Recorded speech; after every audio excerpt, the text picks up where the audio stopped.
You don't buy automation because you want automation. You buy automation because you're trying to save money. You build a new facility because there's something about that that's going to result in more profit or reduced cost. When all this is done, what defines victory for this type of project? And sometimes that really helps people think about whether it makes sense to do the project.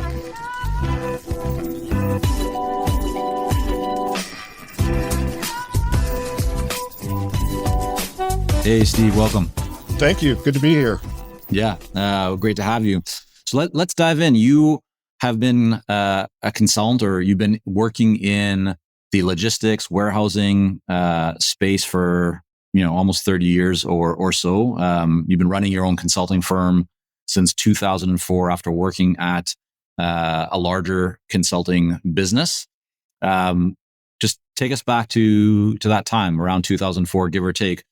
Why you decide to go out on your own? What was the kind of the impetus for starting your own consulting business? I think there were a number of factors. I experienced some bureaucratic kinds of frustrations that come from working for larger companies. Some of the politics that goes along with that. I think I do have sort of an entrepreneurial spirit that prompted me, and putting all that together, I just decided it was time. The time was right for me to hang out my own shingle.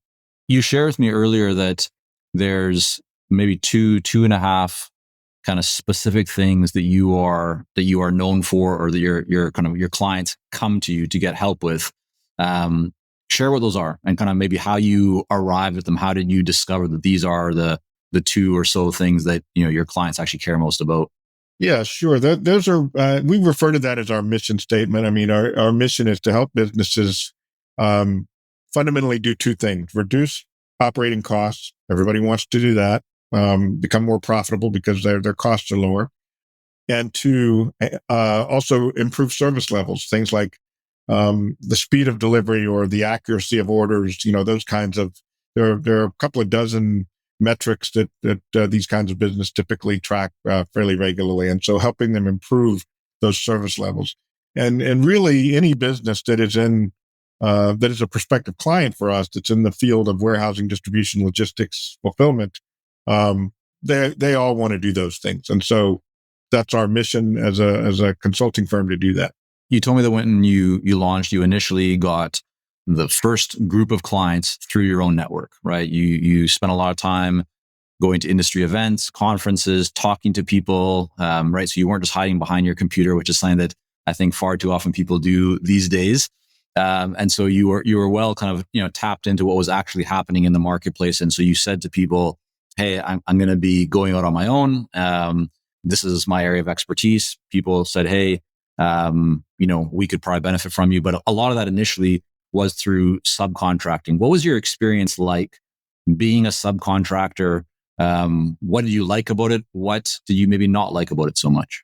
The good news was that there was business already out there. These were other businesses, generally larger businesses that had potential consulting projects that I could tap into and do my type of work working with them. The downside is that you don't control those projects. We don't have the authority to do certain things on the project because we have a very specific contract with them. They have the contract with the end client. It also led to some, and continues to lead to some, you could almost call it frustration, in that because they own the client, I can't claim that client as my own reference. Their firm claims that client as a reference. It would be kind of a breach of the agreement I typically have with them if I claim that client as a reference directly because I was working through their firm. I actually have a drawer full of business cards from probably a half dozen other well-known large firms that I've done work on their behalf.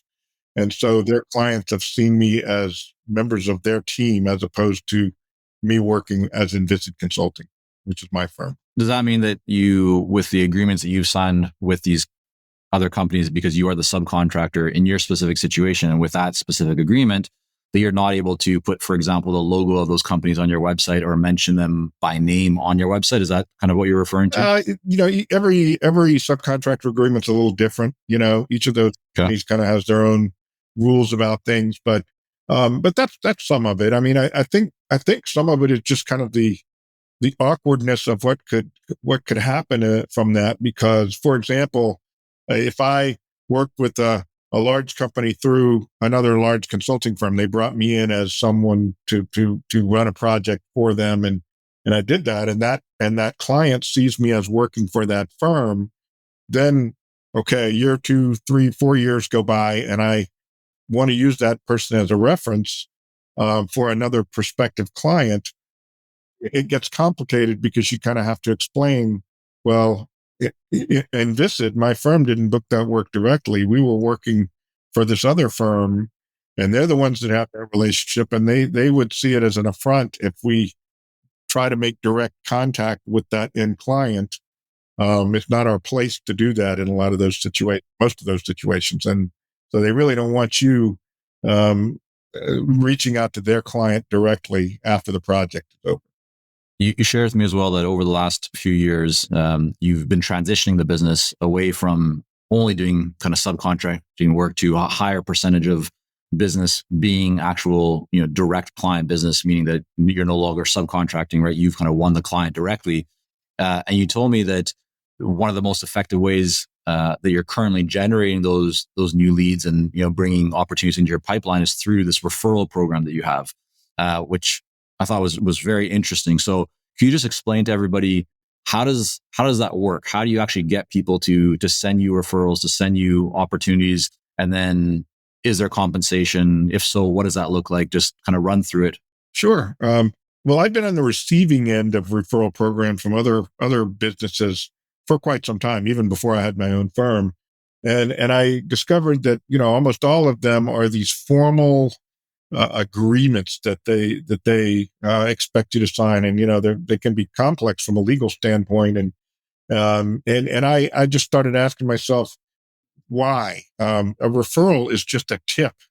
It's a tip to go after a piece of business, and there's no need to overcomplicate that. If I can structure something where I get a tip from someone about a potential consulting engagement, we book that engagement, and I pay that person a portion, like a referral fee or commission, whatever you want to call it, for my paid consulting fees, then that's a win-win. And you don't need to complicate that with contracts. And so what we put together, and it has worked very well over the years, is anyone who gives us a tip for a consulting project, it might be, they might say, hey, Michael, this company has a need that I think you can help them with. And here's what I know about it. And I think this person might be the person to contact. If I were sitting in your chair, I'd say, great, we're going to chase that and see where it goes. And if we end up booking that consulting engagement, then whoever it was that gave us that tip automatically gets 10% of our professional fees off the top. Before we make the money, the 10% goes to them. It's like a commission, so, and it's just an automatic thing. It's paid to them. As soon as we get paid by the client, it's paid to them. And it just seems to work pretty well. So who are these people typically? I mean, are they somebody inside of these organizations? Are they other consultants? Like, what have you seen in terms of who are the actual people that are sending you these tips? It's a wide variety. There are people at other consulting firms. And by the way, I always tell them, I don't want to create any conflict of interest for them. They shouldn't be sending business my way that their firm could get, because, that would be a conflict of interest. But sometimes they may hear about something that is either not in their wheelhouse that we could help them with, or they just don't have the bandwidth and interest in going after, and they can refer that. But yes, consultants would be one source. Solution providers, software companies, providers of automation and equipment and so forth in the industry. That's another source. I'll give you a kind of an oddball example. There's a gentleman I know that specializes in selling paper and packaging supplies, but he works in the industrial sector. So he's out there calling on all these businesses, selling them stretch wrap and corrugated boxes and stuff. Well, in those conversations, he sometimes hears about people that, hey, we want to improve our labor performance in our warehouse, or we want to select software. And so he'll tell me about that. And then we'll chase business. And that's an example of that. So there have been people in the media that have referred things to us. They've heard about things and passed them along to us.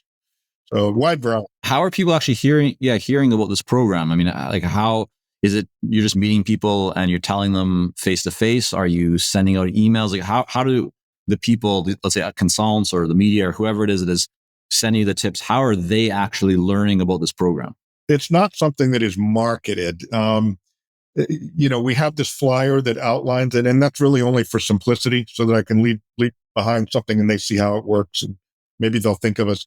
But it's usually from networking. It's usually from, when I'm meeting new people at a conference or on a phone call with someone or whatever it is, and just by virtue of having the conversation and getting to know that person, I'll mention the program, and usually people will say, "Hey, that sounds interesting," and then I'll follow up that conversation with the little flyer, and that results in starting that new referral conduit, if you will.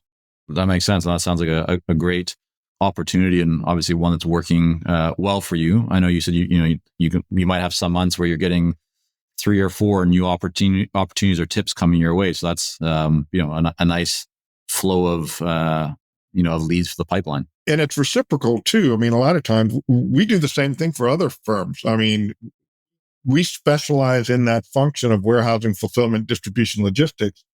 Um, we sometimes hear about things that are outside of our wheelhouse, and we can suggest to our partners, hey, you need to contact this company, and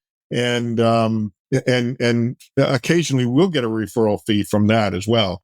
But again, we're very careful. We have a code of ethics on our webpage that talks about we don't want to be getting kickbacks from anything. If we're doing a paid consulting engagement, we don't want to, for a selection, for example, if we were going to select software or material handling equipment or whatever, we would never take a referral fee for that. But for something that we're not engaged in a project or something, we're always happy to refer that to other people.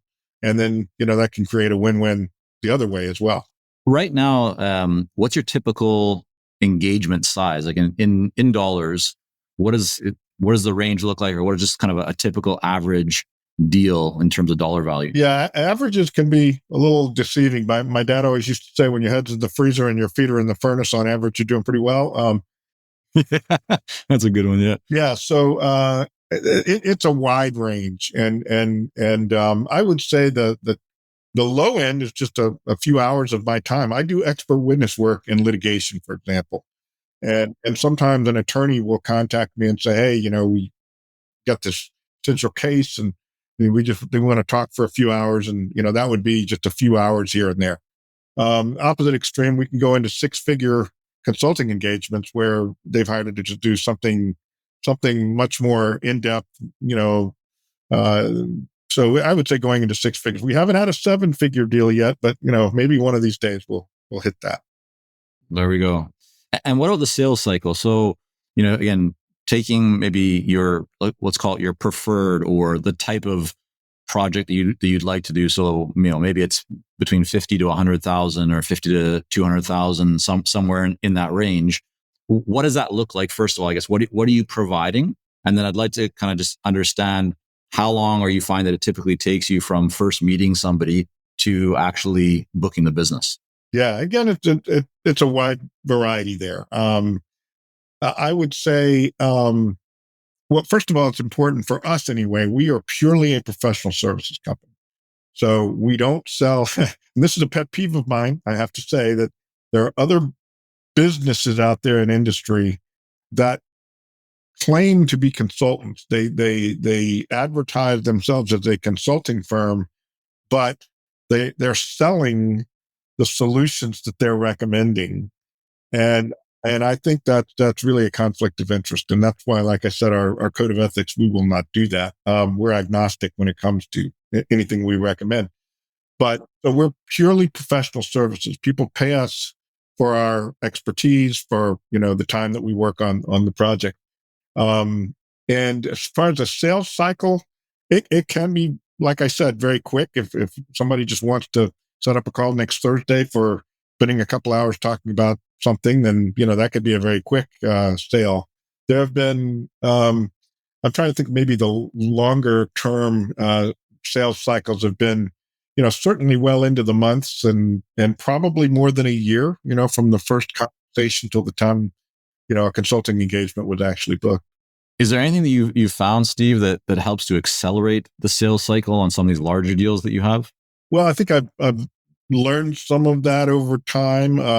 I've gone out of my way to standardize certain tools that I use to not only in the consulting process after we booked a project, but tools that I use um, in the qualification process, in the um, just kind of the sales process. I won't get into sales funnels and all of that, but there are certain things that I've obviously learned over the years that can help advance the ball a little bit quicker.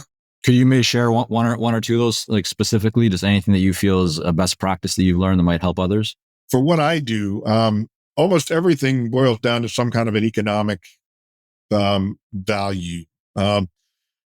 If you think about businesses that operate warehousing, fulfillment, distribution, um, they spend money to make money, right? And so um, I have to frame everything, and rightfully so. I mean, I think this is the right way to do it. Frame everything from an economic business case standpoint. And now that business case can have multiple directions to it. It could be, making reducing inventory. It could be reducing labor. It could be reducing the amount of equipment and so forth they have to have. There's all kinds of variations to that, but at the end of the day, they're really trying to save some money somewhere or improve their sales. Shipping orders more accurately and quickly and more quickly will lead to more sales, and so that's the revenue improvement. But speaking in those terms about what is the impact on the business, really in dollars and cents, uh, tends to be what motivate people more than just hey, we'll have better inventory accuracy. Well, what does that mean? What does better inventory accuracy mean? If you can turn your inventory faster, it means your capital cost of holding inventory goes down, and that's worth this much dollars per year to the business. So that's what I mean by trying to frame things in terms of economics. Yeah, really. So really, kind of making a business case, focusing on the value, the outcomes that you're going to create for them, and speaking their language is really what I'm hearing you say. Right. Well, one of the things that's come up a lot when we engage with a new client, we have kind of a quick survey that before we go on site with that client, a survey that we send them to kind of get a sense of what we're going to see when we're there. And I won't get into all the details of that, but the first question on that is, what are your top 3 goals for this operation? And I'll see what they respond. And it's interesting because people will sometimes say, "Oh, automation is our goal," or "We want to a new facility, a new distribution center is our goal." And so when we get answers like that, and begin to engage with the client, and we sort of say, "Time out. Is automation really your goal, or is automation a tool or a means to reach some other goals, such as reduced costs?" I mean, again, you don't buy automation because you want automation. You buy automation because you're trying to save money, right? And you don't build a new facility because you want a new facility. You build a new facility because there's something about that's going to result in more profit or reduced cost in doing so. So those goals become very important to get people thinking about why are you really wanting to do this, and what are the true goals at the end of the process? What defines victory? When all this is done, what defines victory for this type of a project? And sometimes that really helps people think about whether it makes sense to do the project. How do you think about kind of growing and scaling your business? I know you're running a pretty lean ship in terms of don't have a big team. You're still very involved in all aspects of the business. When you think about growth, how are you currently kind of thinking about continue to grow the business or have the impact that you want, with the resources that you kind of have in terms of, people or small team and so forth? Yeah, it's tricky. And I've jokingly said over the years, if I could only clone myself, and I don't mean that from an ego standpoint, but it's really more of to run this business. I have, for good or for bad, built an inventory of my own skills and experience that allow me to do this. And other people could, a lot of other people could get to that point, but I would have to train them. I would have to pay them. I would have to, nurture them along to get to that point. So it's very tricky. And over time, looking back 20 years from when I started the firm, 20 years ago, I just literally independently hung out a shingle, like I said, and largely did subcontract work, but did other work as well. And it was just me. And over time, I began to add more people to the team by way of subcontractors, and scale that way. And doing things like that has allowed me to focus less of my personal time on the day-to-day heavy lifting of a project and focus more on the business. I so far, and I don't think this will ever change, I'm always personally involved with every project that my firm does. Um, but much of my work on a given project is spent kind of at the higher level. Uh, I don't spend as much time in the details, the analytical aspects of it, or I'm thinking of all these examples. I used to do AutoCAD work myself. It's great, another great example. And I thought I can pay somebody to do AutoCAD, and they'll be able to bill out cheaper than me doing AutoCAD. So, finding ways to delegate things without giving up control. I don't want to, I mentioned with doing subcontract work, I don't want to throw the project over the wall to someone else to do, because then it gets out of my control and I have certain expectations and I want to make sure things are right and all of that. But as much as possible, if I can get things off my plate and just kind of oversee the work, it frees me up to do more of the kinds of things I need to be do to scale the company higher. So, Steve, I know today we have a little bit of a time constraint, but I do want to make sure that people can learn more about you and everything you have going on at your company. What would be the best place for them to go to learn more about you and everything you have going on? Well, I mean, I would say, with the web these days, certainly LinkedIn. I have my LinkedIn profile. I'm an open networker, which has been very valuable to me. We were talking about networking. But also our website, inviscidconsulting.com. I don't know if you'll splash that on the screen. I can spell. We'll link that up, all everything in the show notes, so that people can just go to consultingsuccess.com and click on that for access. Yeah, but inviscidconsulting.com has the our story, if you will, and the kinds of specialty areas where we work. Okay, we'll get all that set up. Steve, again, thanks for coming on. I know we have a little bit shorter time here than usual today, but I hope that everyone will take some lessons, especially around, I think, the referral idea and kind of program that you're running, which seems to be very successful for you. So congratulations on that. And again, thanks so much for coming on. Thank you, Michael. It's good to be here.